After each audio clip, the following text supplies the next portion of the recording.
Hello दोस्तों, स्वागत है आज की एक नई वीडियो में। दोस्तों आज की इस वीडियो में हम कक्षा 9 हिंदी काव्य के पहले चैप्टर यानी साखी का सेकंड पार्ट लेकर के आ चुके हैं। इसमें हम दोहा नंबर 9 से लेकर के आगे आने वाले प्रत्येक दोहे की संपूर्ण व्याख्या आपको बताने वाले हैं। साथ ही हमने दोहे की लिखित व्याख्या ले रखी है अपनी हैंड रिटेन नोट्स में। पहले हम आपको बुक में पढ़ाएंगे, उसके बाद इस नोट्स में दिखाएंगे कि अगर वो दोहा आपकी एग्जाम में आ जाता है तो कैसे आप लोग उसे लिखेंगे। तो बहुत ज़्यादा इंपॉर्टेंट आज की ये वीडियो होने वाली है। इससे पहले यदि अभी तक आपने इसका पार्ट 1 नहीं देखा है तो उसका लिंक हमने डिस्क्रिप्शन में दे दिया है, जा करके आप लोग देख लीजिएगा, ठीक है ना। तो चलिए अब दोहा नंबर 9 से शुरू करते हैं और 15 नंबर दोहा तक इसमें है और सभी को आज की इस वीडियो में फिनिश करते हैं, ठीक है ना। तो यहाँ पर देखो पहला 9वां नंबर दोहा क्या कहता है। झूठे सुख को सुख कहे मानत है मन मोद, जगत चबै ना काल का कछु मुख में कछु गोद। यहाँ पर कबीरदास जी क्या कहते हैं कि ये मनुष्य जो है, संसार में जो व्यक्ति रहते हैं, ठीक है ना, वो व्यक्ति क्या करते हैं, झूठे सुख को सुख कहते हैं। यानी सांसारिक सुखों को, संसार में उनको जो सुख मिलता है वो झूठा सुख है, ओरिजिनल सुख वो नहीं है। क्या कहते हैं कबीरदास जी कि मनुष्य जो है वो झूठे सुख को सुख कहता है, यानी जो उसको संसार में सुख मिलते हैं उसे वो झूठा सुख बताते हैं। और क्या कहते हैं कि संसार में व्यक्ति को जो सुख मिलता है ये मनुष्य उसको सुख कहता है। और मानत है मन मोद, मानत है मन मानता है, मन मतलब मन में, मोद माने प्रसन्नता, और मन ही मन प्रसन्न होता है सुख को प्राप्त करके, जबकि वो सुख नहीं है, वो झूठा सुख है, ठीक है ना। जगत चबैना काल का कछु मुख में कछु गोद। कबीरदास जी कहते हैं कि ये जगत यानी ये जो संसार है चबैना है। किसका चबैना है? काल का, यानी मृत्यु का। ये एक मृत्यु का चबैना है। कछु मुख में कछु गोद, जो काल है वो क्या कर रहा है, कछु मुख में जो चबैना है, यानी ये संसार जो है एक चबैने के समान है। जो भी आपके पास सुख है ये सब चबैना के समान है जो मृत्यु के मुंह में जाएगा। ये जो है मृत्यु के कुछ मुंह में जा चुका है और कुछ उसके गोद में पड़ा हुआ है, यानी कि कुछ दिनों बाद वो भी उसके मुख में चला जाएगा। यानी यहाँ पर कबीरदास जी कहना ये चाहते हैं कि ये पूरा संसार जो है भाई ये नश्वर है। ये पूरा संसार जो है एक काल के चबैने के समान है, जो कुछ उसके मुख में चला जा चुका है अर्थात नष्ट हो चुका है, और कुछ उसके गोद में पड़ा हुआ है अर्थात भक्षण किए जाने हेतु उसके गोद में भरा हुआ है, यानी कि वो भी 2-4 दिन में चला जाएगा, ठीक है ना। तो कहने का मतलब कबीरदास जी जनरली बात करें तो इसमें उन्होंने इस संसार को नश्वर बताया है, ठीक है ना। यानी कहा है कि भाई ये पूरा संसार जो है एक दिन नष्ट हो जाएगा और प्रत्येक व्यक्ति की जितनी भी मोह माया है उसके पास नहीं रह जाएगी। और वो कहते हैं कि जितना भी वो इस जीवन में सुख प्राप्त करता है वो सब झूठा सुख है, ओरिजिनल सुख नहीं है, ठीक है ना। तो अगर ये दोहा आता है तो इसकी व्याख्या कैसे लिखेंगे? तो सबसे पहले आप लोग क्या करेंगे, झूठे सुख को एक तरफ लिखेंगे और कछु गोद दूसरी तरफ, ठीक है ना। संदर्भ आपसे एग्जाम में पूछा जाएगा, तो संदर्भ कैसे लिखेंगे? प्रस्तुत दोहा हमारी पाठ्य पुस्तक हिंदी काव्य में संकलित एवं कबीरदास द्वारा रचित साखी से लिया गया है, ठीक है ना। प्रसंग देखिए, प्रस्तुत साखी में कबीर जी ने सांसारिक सुख को मिथ्या बताते हुए इस संसार की असारता को स्पष्ट किया है। देखो आपसे प्रसंग बोर्ड एग्जाम में नहीं पूछा, एग्जाम में आपके नहीं पूछा जाएगा प्रसंग, तो प्रसंग लिखने की ज़रूरत नहीं है, लेकिन हम आपको बता देते हैं, ठीक है ना। व्याख्या देखो आपसे पूछी जाएगी, तो व्याख्या कैसे लिखना है। कबीर कहते हैं कि अज्ञानी मनुष्य सांसारिक सुखों को जो कि मिथ्या और परिणाम में दुखदायी है, यानी जो व्यक्ति है वो अज्ञानी है और संसार के सुखों को जो कि झूठा सुख है और परिणाम में वो दुख देता है, सच्चा सुख समझता है और मन में बड़ा प्रसन्न होता है। ये भूल जाते हैं कि यह सारा जगत काल के चबैने चना इत्यादि के समान है, जिसमें से कुछ उसके मुख में जा चुका है और कुछ भक्षण किए जाने के लिए उसकी गोद में पड़ा हुआ है। अब देखो इसका काव्यगत सौंदर्य भी आपसे एग्जाम में पूछा जाएगा। तो यहाँ पर देखो भाषा सदुक्कड़ी लिख देना है, रस लिख देना है शांत, छंद लिख देना है दोहा, अलंकार, अनुप्रास और रूपक, ठीक है ना। इतना आपको काव्यगत सौंदर्य में लिख देना है। और मित्रों चलिए चलते हैं अब हम अगले दोहे पर और उसे आपको अच्छे से एक्सप्लेन करते हैं। तो अगला देखो, जब मैं था तब हरि नहीं, अब हरि हैं मैं नाही, सब अंधियारा मिट गया जब दीपक देखा माही। तो इसके अर्थ को पहले देखो। तो यहाँ देखो, जब मैं था तब हरि नहीं, यहाँ पर कबीरदास जी कहते हैं मैं मतलब होता है अहंकार या घमंड। तो कबीरदास जी कहते हैं कि जब तक मेरे अंदर घमंड था, जब तक मेरे अंदर घमंड था तब मतलब तब तक मुझे हरि मतलब भगवान की प्राप्ति नहीं हुई। जब तक मेरे अंदर घमंड था तब तक मुझे भगवान की प्राप्ति नहीं हुई। और अब हरि हैं मैं नाही, अब मेरे पास भगवान हैं तो मेरे पास क्या नहीं है, मैं यानी घमंड नहीं है। कबीरदास जी क्या कहते हैं कि जब तक मेरे अंदर घमंड था तब तक मुझे भगवान की प्राप्ति नहीं हुई, भगवान के दर्शन नहीं हुए। और अब जब मुझे भगवान के दर्शन हो गए तब मेरे अंदर घमंड बिल्कुल भी नहीं रह गया। यानी कि भगवान की कृपा से मेरे अंदर के जितने भी अहंकार, घमंड, जितने भी अंधकार थे वो सब क्या हो गए, नष्ट हो गए। तो यहाँ पर देखो सब अंधियारा मिट गया। कबीरदास जी कहते हैं कि मेरे अंदर का जितना भी अंधकार था वो सब नष्ट हो गया जब दीपक देखा माही, जब मैंने दीपक के प्रकाश को देखा। अब दीपक के प्रकाश की तुलना किसके साथ की गई है, भगवान के साथ की गई है कि भाई दीपक के ज्ञान रूपी प्रकाश की कृपा से हुआ क्या कि मेरे अंदर का सारा अंधकार रूपी जो है घमंड था वो नष्ट हो गया। और यहाँ पर दीपक जो है उनकी तुलना भगवान के साथ की गई है कि भगवान मुझे जब जब ही मिले तो उनकी कृपा से मेरे अंदर का सारा घमंड नष्ट हो गया। ठीक है ना। तो इसका अर्थ आप लोग एग्जाम में कैसे लिखेंगे, चलिए भाई आपको नोट्स में दिखाते हैं। ठीक है ना। देखो आपको एक तरफ लिख देना है जब मैं था, दूसरी तरफ लिख देना है देखा माही। ठीक है ना। संदर्भ आपसे पूछा जाएगा एग्जाम में, तो जो अभी दोहे नंबर 9 में मैंने बताया है सेम वही चीज़ यहाँ पर आप लोग अपनी नोट्स में लिख लेना। ठीक है ना। प्रसंग देखो, इस साखी में कबीरदास जी ने अहंकार को ईश्वर के साक्षात्कार में बाधक बतलाया है। ठीक है ना। व्याख्या देखो, जब तक हमारे भीतर अहंकार की भावना थी तब तक मुझे ईश्वर के दर्शन नहीं हुए थे, किंतु जब हमने ईश्वर का साक्षात्कार कर लिया तो अहंकार बिल्कुल ही नष्ट हो गया। कहने का तात्पर्य यह है कि ज्ञान रूपी दीपक के प्रकाश मिल जाने पर अज्ञान रूपी सारा अंधकार नष्ट हो जाता है। अब काव्यगत सौंदर्य देख लो भाई, भाषा रहेगा सधुक्कड़ी, रस रहेगा शांत, छंद रहेगा दोहा, अलंकार रहेगा अनुप्रास रूपक। ठीक है ना। ज़्यादा चेंजेस नहीं रहेंगे। और चलते हैं दोहा नंबर 11 पर और उसे आपको अच्छे से एक्सप्लेन करते हैं। यहाँ पर देखो कबीरदास जी क्या कहते हैं, कबीर कहा गरबियो ऊंचे देखी आवास, काली परियों भय लोटड़ा ऊपर जामे घास। कबीरदास जी क्या कहते हैं, कबीरदास जी कहते हैं कि कहा गरबियो, गरबियो मतलब घमंड करते हो, गर्व करते हो, अभिमान करते हो। कबीरदास जी मनुष्यों को कहते हैं कि हे मनुष्यों तुम क्यों घमंड करते हो, ऊंचे देखी आवास, ऊंचे मतलब ऊंचा देखी मतलब देख करके, आवास मतलब अपना घर। कबीरदास जी क्या कहते हैं कि हे व्यक्तियों, हे मनुष्यों तुम क्यों घमंड करते हो अपना घर ऊंचा देख करके, यानी कि अपने बने बने इन बड़े बड़े महलों को देख करके तुम क्यों घमंड करते हो। काली पर्यों भोय लोटड़ा, काली पर्यों मतलब कुछ दिनों बाद, कल परसों, काली पर्यों मतलब कल परसों यानी कुछ दिनों के बाद, भोय लोटड़ा, भोय मतलब जमीन में, लोटड़ा मतलब लौटा दिए जाओगे, कुछ समय बाद तुम जमीन पर लेटा दिए जाओगे और ऊपर ही जामे घास, और तुम्हारे ऊपर घास जम जाएगी। यानी कबीरदास जी क्या कहते हैं कि भाई ये पूरा आपकी महल अटारी जितना भी धन जायदाद सब संपत्ति जो है ये सब नश्वर है। वो कहते हैं कि भाई आप बड़े बड़े महलों को, अपने ऊंचे ऊंचे घरों को देखकर घमंड करते हो, एक दिन ऐसा आएगा जब आपको ज़मीन पर लेटा दिया जाएगा और आपको दफना दिया जाएगा और आपके ऊपर क्या हो जाएगा, घास जम जाएगा। ठीक है ना। तो यहाँ पर कितने अच्छे अच्छे मतलब कबीरदास जी लिखते थे। तो यहाँ पर देखो ये अगर एग्जाम में आ जाएगा तो कैसे लिखेंगे आप लोग, एक तरफ लिखेंगे कबीर कहा, दूसरे तरफ जामे घास, संदर्भ रहेगा पूर्वत, प्रसंग रहेगा इस साखी में कबीर ने संसार की नश्वरता की ओर ध्यान आकृष्ट कराते हुए कहा है कि अपने को उच्च स्थान पर पाकर गर्व नहीं करना चाहिए। देखो व्याख्या क्या होगी इसका, इस संसार की नश्वरता को बताते हुए कबीरदास जी कहते हैं कि हे मनुष्य तुम इस संसार में अपने ऊंचे स्थान पाकर क्यों घमंड करते हो। यह सारा संसार नश्वर है, एक दिन यह सारा वैभव धन संपत्ति तुम्हारी नष्ट हो जाएगी, नष्ट होकर धूल में मिल जाएगा और उस पर घास जम जाएगी, अथवा तुम्हें कल भूमि पर लेटना पड़ेगा, अर्थात तुम भी काल कवलित हो जाओगे, लोग तुम्हें मिट्टी में दफना देंगे और उस पर घास जम जाएगी। ठीक है ना। देखो काव्यगत सौंदर्य, भाषा इसकी रहेगी सधुक्कड़ी, छंद होगा दोहा, अलंकार रहेगा उपमा, रस रहेगा शांत।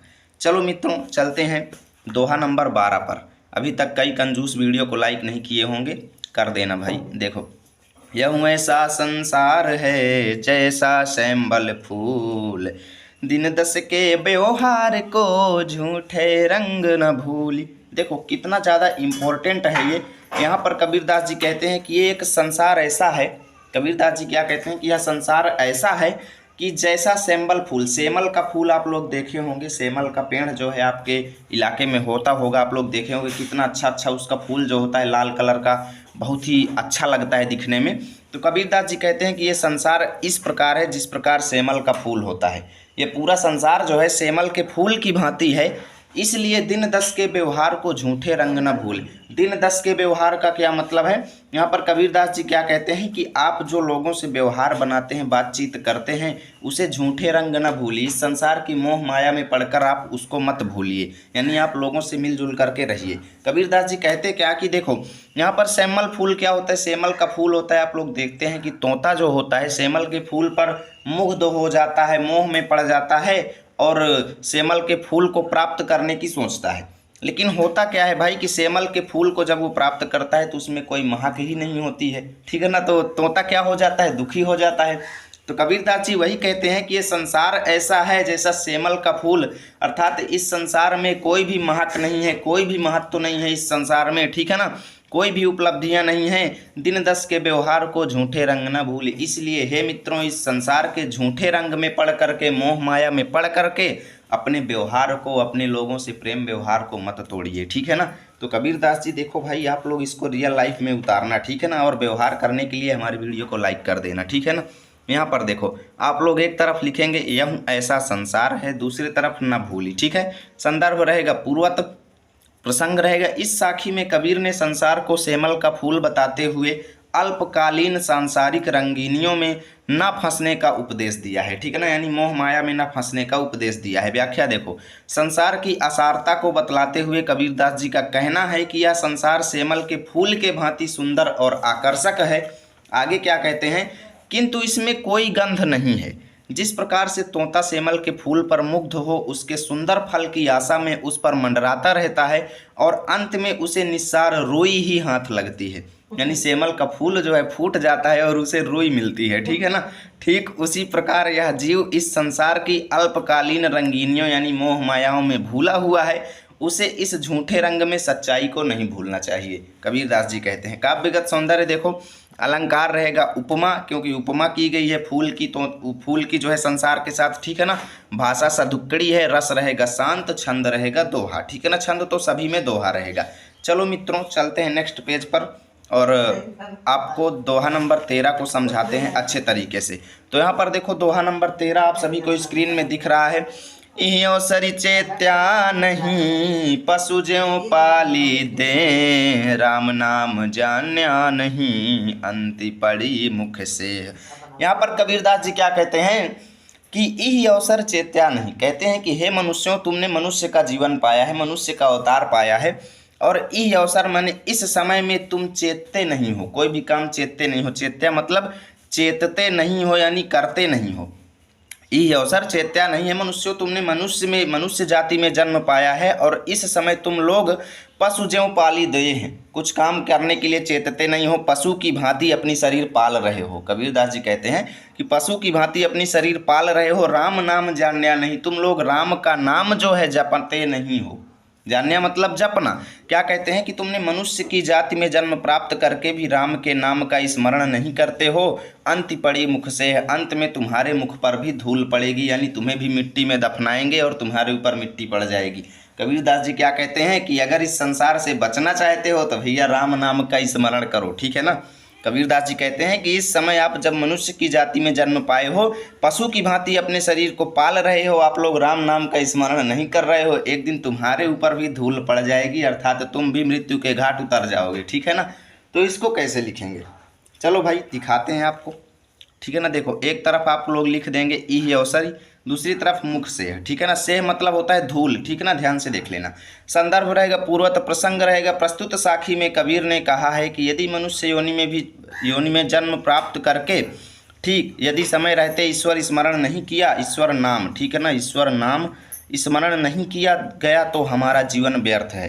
व्याख्या देखो, कबीरदास जी कहते हैं कि तुम उस मनुष्य योनि में पैदा हुए हो जो बड़े सौभाग्य से प्राप्त होता है, और इतना सुंदर अवसर प्राप्त करके भी तुम सजग नहीं होते और राम नाम का स्मरण नहीं करते, केवल पशु की भांति अपने शरीर का पालन पोषण कर रहे हो। यह समझ लो कि यदि समय रहते तुमने राम नाम का स्मरण नहीं किया तो अंत में मिट्टी में ही मिलना होगा, ठीक है ना। देखो काव्यगत सौंदर्य, भाषा रहेगी सदुक्कड़ी, रस रहेगा शांत, छंद रहेगा दोहा, अलंकार रहेगा अनुप्रास, ठीक है ना। चलो मित्रों चलते हैं दोहा नंबर 14 पर। देखो, यह तन कांचा कुंभ है, लिया फिर था साथी, ढबका लागा फूट गया, कछु न आया हाथी। यहाँ पर कबीरदास जी क्या कहते हैं कि यह तन, ये जो शरीर है, काचा मतलब कच्चा, कुंभ मतलब घड़ा है। ये जो शरीर है आपका, मनुष्यों को कहते हैं, हे मनुष्यों ये जो तुम्हारा शरीर है ये कच्चे घड़े के समान है। लिया फिरे था साथ, जिसको तुम अपने साथ लिए हुए फिरते हो, घूमते हो, ठीक है ना, जिस शरीर को तुम अपने साथ लेकर के घूमते हो, यह एक कच्चे घड़े के समान है। ढबका लागा फूट गया, कछु ना आया हाथ। ढबका मतलब धक्का, ढबका मतलब धक्का।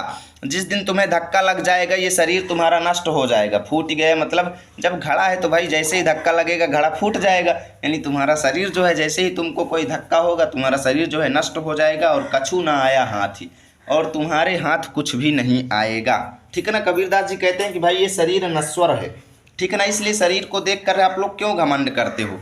कोई कहता है कोई काला है कोई गोरा है तो क्यों घमंड करते हो, भाई ये कच्चे घड़े के समान है, एक दिन ये नष्ट हो जाएगा जैसे ही धक्का लगेगा। देखो संदर्भ देख लो, पूर्वत प्रसंग रहेगा। इस साखी में कबीरदास जी ने संसार की नश्वरता का वर्णन किया है। व्याख्या देखो, यह शरीर मिट्टी के कच्चे घड़े के समान है, जिसे तुम बड़े घमंड के साथ सबको दिखलाने के लिए साथ लिए घूमते हो, किंतु एक ही धक्का लगने से यह टूट कर चूर चूर हो जाएगा और कुछ भी हाथ नहीं लगेगा, ठीक है ना। और देखो आगे चलते हैं। देखो अर्थात काल के धक्के से शरीर नष्ट हो जाएगा और वह मिट्टी में मिल जाएगा। काव्यगत सौंदर्य देख लो, भाषा सधुक्कड़ी, रस रहेगा शांत, छंद रहेगा दोहा, अलंकार रहेगा रूपक, ठीक है ना। और चलिए मित्रों चलते हैं अब हम दोहा नंबर 15 पर। तो यहाँ पर देखो दोहा नंबर 15 आप सभी के सामने दिख रहा है। कबीर कहा गरबियो देही देखी सुरंग, बिछड़ियाँ मिली बो नहीं, ज्यों कांचली भुवंग। कबीर कहता है गरबियों क्यों घमंड करते हो। गरबियों मतलब घमंड करना।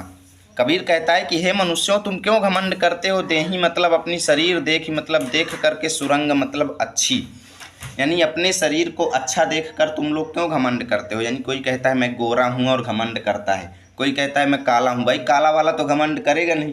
कहते हैं कि कोई कहता है भाई मैं बहुत गोरा हूँ, घमंड करता है। तो कबीरदास जी कहते हैं कि हे मनुष्यों तुम अपनी शरीर को अच्छा रंग देख करके क्यों घमंड करते हो।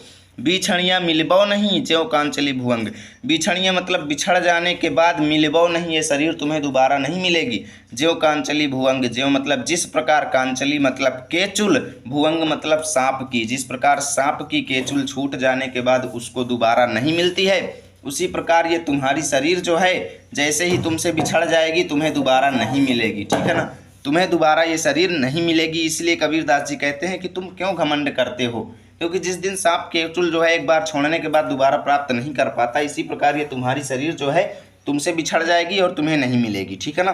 तो देखो इसको कैसे लिखेंगे, आप लोग एक तरफ लिख देंगे कबीर कहा, दूसरी तरफ लिख देंगे भुवंग। संदर्भ रहेगा पूर्वत प्रसंग रहेगा। देह के प्रति मनुष्य का मोह गहन होता है, कबीर ने इसी मोह के प्रति मनुष्य को सावधान किया है। व्याख्या देखो, कबीरदास जी कहते हैं कि तुम अपने शरीर की सुंदरता पर इतना क्यों घमंड करते हो।